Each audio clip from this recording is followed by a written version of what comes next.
Here's Brody Brazil. From time to time, young people ask me questions about broadcasting as they get their feet wet in the business. They're looking for tips and advice, and honestly, I am happy to give it, although it still seems weird because it feels like just yesterday, I was the one asking questions, and I'm not used to being the old crafty veteran of a couple decades, but that is the case. And I've also noticed that the advice I give these young people, it's repetitive. Now, I say that it's not lazy repetitive, but these are actually really good things I think that I'm passing along. They're meaningful, they're purposeful, and I hope that these young people apply this advice to what they're doing. Anyway, I wanted to share a couple of these things that I seem to mention all the time to young people, pass them along, put them here on YouTube so I can share them ultimately with more people. Number one piece of advice here is to get your reps. People say, well, I want to be on television. I want to host a pregame show, postgame show, just like you. Well, here's what I say. Start your own YouTube channel. Start your own podcast. Put yourself in front of a camera. Figure out the topic you want to discuss. Do it over and over and over. Pick a team. Every game they play, after the game, do your own postgame show. And it doesn't have to be fancy. You don't need the whole home studio like this. You don't need all the bells and whistles.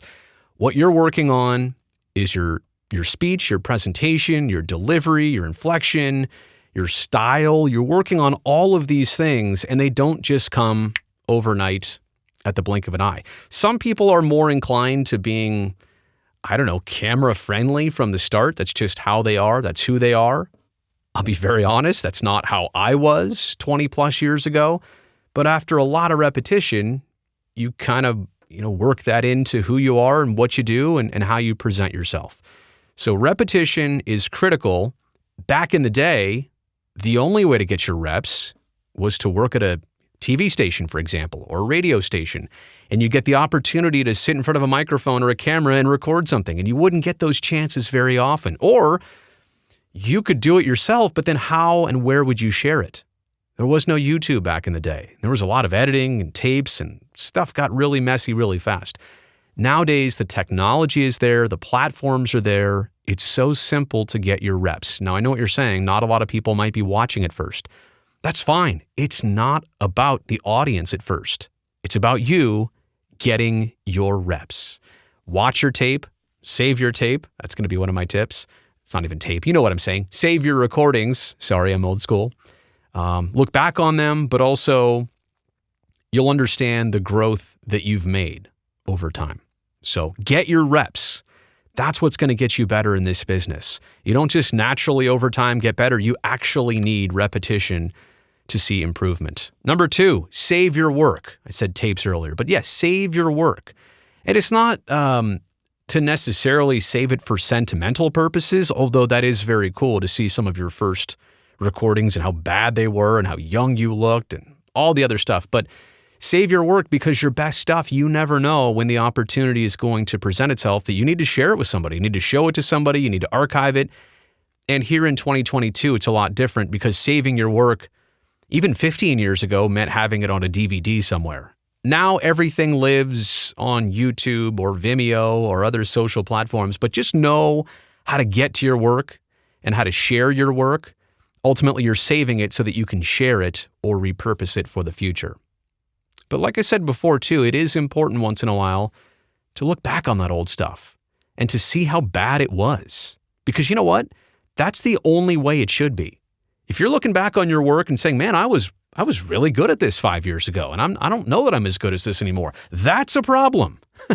You never want that. You only want the opposite. You only want to look back and cringe. Because what does that mean? The repetitions you've been getting only makes you better. So number one, get those reps, right? And yeah, get critiques along the way and, get other people to offer their advice, but the repetitions are super important. You can do it. You already own all the technology you need for that. And number two, save your work. You already have the technology to be able to do that too. All right, number three, and I'm only giving 3 tips here at once because I want to make this digestible, but do all the jobs. What do I mean by that? When I was coming up, it was the idea that, all right, you're going to get into broadcast television. Oh, you're going to get into radio. That's kind of your thing. Oh, you're into print media. Oh, you're you're into long form, magazine articles, things like that. There really was no social media back then. In fact, no, there absolutely wasn't any. Certainly not in the same form as today. But the point is, there's only more jobs out there now, digital, social, adding to the mix. There's more opportunity of things you can do, but don't ever get pigeonholed into just being or doing one thing. That's not good. I mean, it's fine if one thing pays your bills or one thing is your primary job, but you have to be able to make a YouTube video, do a live television program, record a podcast, write an article for digital, be very good on social platforms. You have to know what resonates on all these different fronts, and you honestly have to be good at all of them. Your job is going to require that.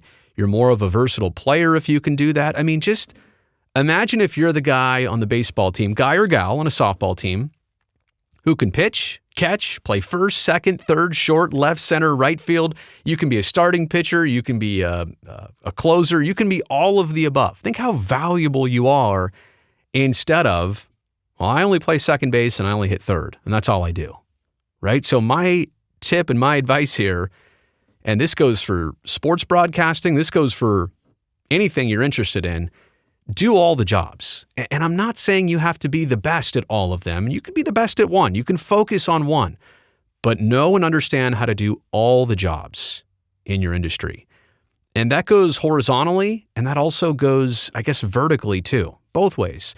In a sense of know all of the presentation roles, like I said, digital, social, television, print, radio, podcast, YouTube, know all those, but also know how to work a camera, know how to edit something, know how to live stream, know how to light your room, know how to frame your shot, know all of these things. You can't just say, well, I'm only going to be good at hosting and I'm going to be really good on camera, but that's all I know. That right there is only going to hurt you in the long run. So hopefully I didn't go on too long here and I made this simple. Those are my tips for broadcasters, aspiring broadcasters. I really hope if even just one person is helped by this, it made it worth my time.